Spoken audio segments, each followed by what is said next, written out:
Hey guys, how you doing today? I'm bringing another Diecast review from Diecast Plus.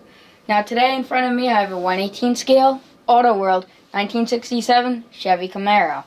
Now this particular model is turquoise with white rally stripes with a black interior. Let's hop right on into the details with the car. Let's start with suspension. Suspension, there is suspension. There is none in the front, which is surprising. But there is in the back. So I'm surprised there is none in the front. There's none in the front. Very odd. Alright, let's go to the wheels and tires. Now as you see, it does have very good detail with Goodyear polyglass tires with all the lettering and detail. Very nice. Chrome, you can't see all the way through it, and all four spin and does turn lock to lock. Very good detail for this car, especially for the price point, which we'll get into in a second.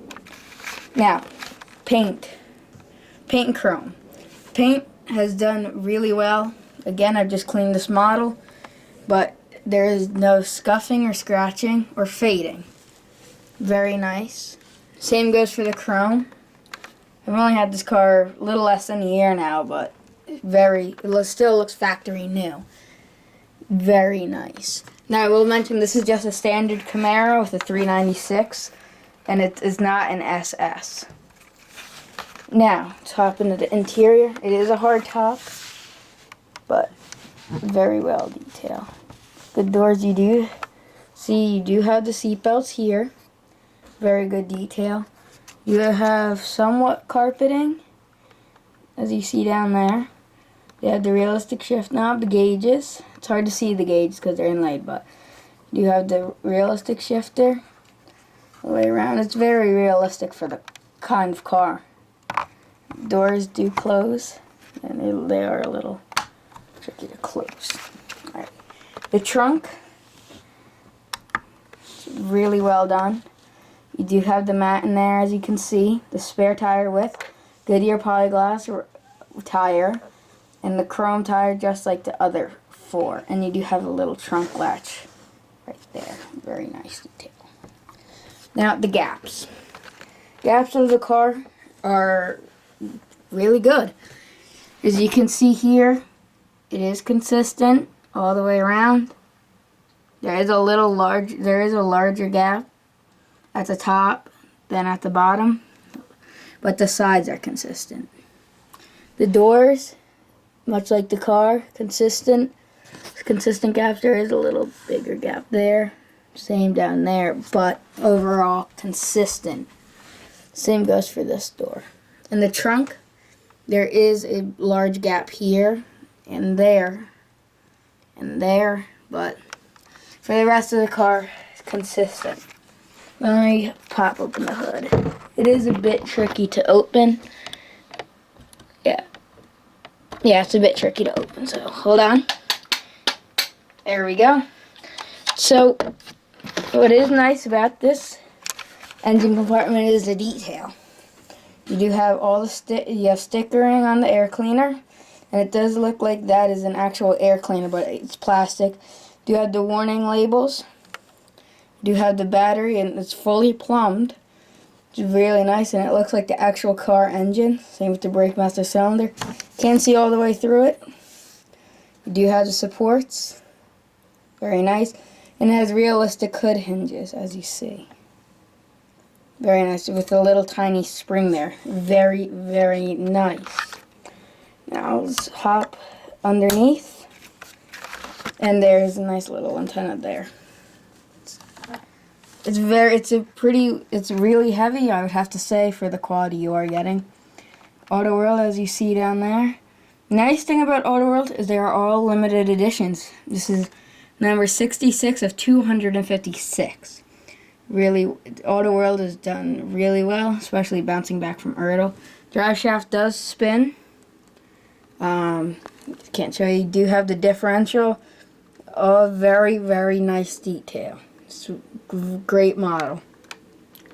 Now, recommendations and pricing. Now, pricing, this is a really well-priced car, and Autoworld is just overall a really well-priced company. This car personally cost $40. I could have gotten it at a deal for $35, but I unfortunately had missed that deal. But you could have purchased it for $35 off Diecast Models Wholesale.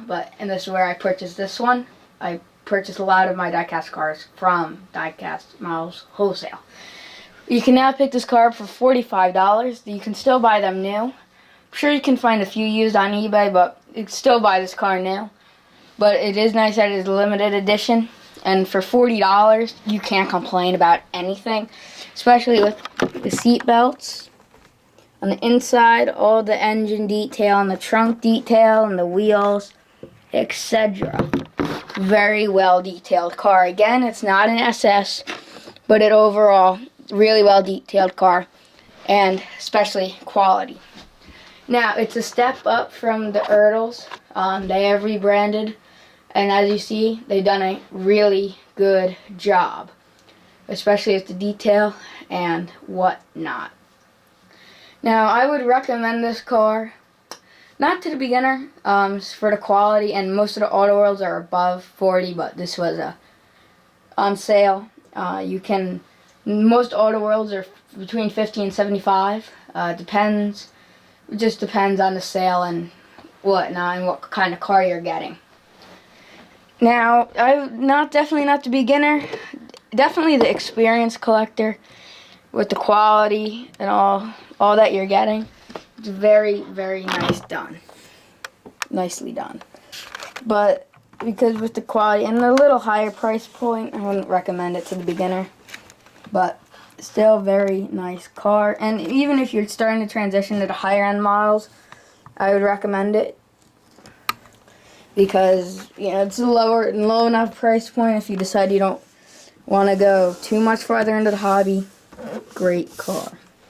Alright, thanks guys for tuning in to this model car review. And tune in next time when I believe I will have a 164 Wednesday this Wednesday.